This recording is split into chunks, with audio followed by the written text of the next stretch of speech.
We have certain obligations and responsibilities to our fellow citizens, which we've talked about during the course of this campaign, and I want to make it clear that if I'm elected President of the United States with your help, I intend to keep them.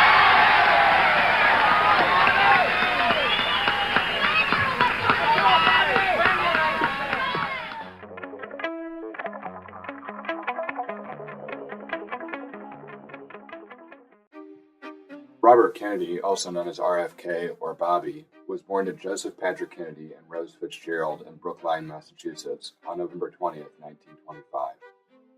He was the seventh out of 9 children.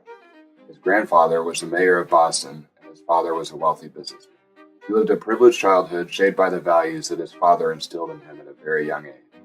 March 1938, Bobby moved to London, where his father was serving as United States ambassador to the United Kingdom. The Kennedys were very popular with the British media, and they were photographed often. In 1939, Joseph Kennedy sent his family back to the United States because he feared that war would break out. After returning to the States, Bobby was sent 200 miles away to St. Paul's School, a private preparatory school in Concord, New Hampshire. His junior and senior years were spent at Milton Academy, where he eventually graduated. Following graduation, Bobby enlisted in the Navy as a seaman apprentice. That same year, on May 30th, 1946, he was honorably discharged from the Navy. After Robert finished serving his country, he chose to continue his education. He attended Harvard and played on the varsity football team. Bobby was a starter on the team and scored a touchdown in the first game of the season his senior year. Robert graduated that March with a bachelor's degree in government. After graduation, the Boston Post hired him as a correspondent. Bobby wrote 6 articles for them while traveling on the RMS Queen Mary. He spent 6 months in Europe and the Middle East. Bobby returned to the United States and was accepted at the University of Virginia School of Law. On June 17, 1950, Kennedy married Ethel Skagel at St. Mary's Catholic Church in Greenwich, Connecticut. Bobby met Ethel during a ski trip in Quebec while dating Ethel's sister, Patricia. After the wedding, the couple moved to Charlottesville, Virginia, so that Bobby could complete his final year in law school. Robert graduated from the University of Virginia Law in 1951. In September of that year, while working for the Boston Post, Robert went to San Francisco to cover the peace treaty with Japan that ended World War II. The next month, Robert traveled to Asia with his brother John and sister Patricia. The 3 of them toured Israel, India, Vietnam, and Japan, spending 7 weeks together. After returning from this trip, Robert moved his family to Washington, D.C. as he began working for the Department of Justice in the Internal Security section of the Criminal Division. This section investigated and charged suspected Soviet spies. Robert was not fond of this job, so he requested a transfer. He was granted the transfer to the Eastern District of New York, prosecuting fraud cases. They settled in Brooklyn, New York. Later that same year, Bobby quit his job to help his brother John campaign for his 1952 Senate race in Massachusetts. After John won the Senate race, Bobby was appointed by Wisconsin Republican Senator Joe McCarthy as counsel for the U.S. Senate Permanent Subcommittee on Investigations. Robert again left the job, resigning after only a year.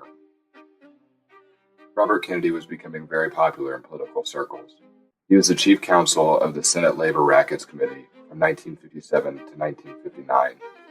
Kennedy's famous argument with the International Brotherhood of Teamsters Labor Union president, Jimmy Hoffa, greatly boosted his popularity.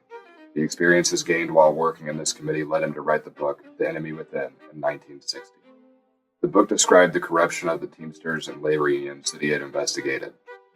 Kennedy left the Senate Labor Rackets Committee in 1959 to help his brother John campaign. This time, Robert was managing John's presidential campaign. John won the race, and Robert was named the Attorney General. Robert's appointment was questioned by numerous newspapers, including the New York Times. John's decision was seen as controversial, as Robert had no experience in either state or federal court. Regardless, Robert was easily confirmed by the Senate in January 1961. Bobby's true passion was civil rights. He fought for the rights of blacks and Hispanics.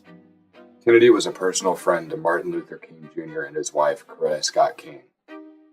As Attorney General, he was well known for prosecuting corrupt Southern electoral officials to ensure that the rights of all citizens were preserved. While serving in his brother's cabinet, he insisted that every government agency be desegregated and that they hire a fair number of minorities. In 1963, John F. Kennedy was shot during a parade in Dallas, Texas. 9 months after the assassination, Kennedy left the office of Attorney General to run for the United States Senate representing New York. Kennedy's opponent in this race was Republican incumbent Senator Kenneth Keating. Keating attempted to show Kennedy as an out-of-touch carpetbagger, or someone unprepared to hold the office representing New York. Regardless, Kennedy won the election. Bobby continued to work for civil rights for blacks and other ethnic groups while in the Senate. He surrounded himself with civil rights leaders such as Dr. King and Cesar Chavez. Kennedy publicly supported the desegregation of buses as well as all public places, anti-poverty legislation that would allow for employment, help with health care for African Americans, and the Voting Rights Bill Act of 1965. His views aligned with those of the civil rights leaders at that time. While still a senator in January 1968, Kennedy considered running for president. He did not want to run against President Johnson, but after visiting Cesar Chavez during his hunger strike and receiving so much support, he gave running another thought. Kennedy told his staff that he was going to encourage the lesser-known Senator Eugene McCarthy of Minnesota to withdraw from the presidential race. He thought that if McCarthy withdrew, that he would try to win the Democratic nomination. After seeing McCarthy's success in the New Hampshire primary, he determined that Johnson's nomination chances were not as strong as he and his advisors originally thought. So Bobby entered the race. This move upset the McCarthy supporters, largely because it split the anti-war vote. After McCarthy and Kennedy started to grow in popularity, Johnson decided to drop out of the race. This action was a shock to both Kennedy and McCarthy, as suddenly it was anybody's race. Not long after that, Vice President Hubert Humphrey entered the race as well. Kennedy ran on the platform of racial and economic justice, non-aggression in foreign policy, decentralization of power, and social improvement. One of Kennedy's campaign goals was to energize the youth and get their support, so Kennedy did a tour of universities. He won the Indiana and Nebraska primaries and went on to win the California primary in June 1968.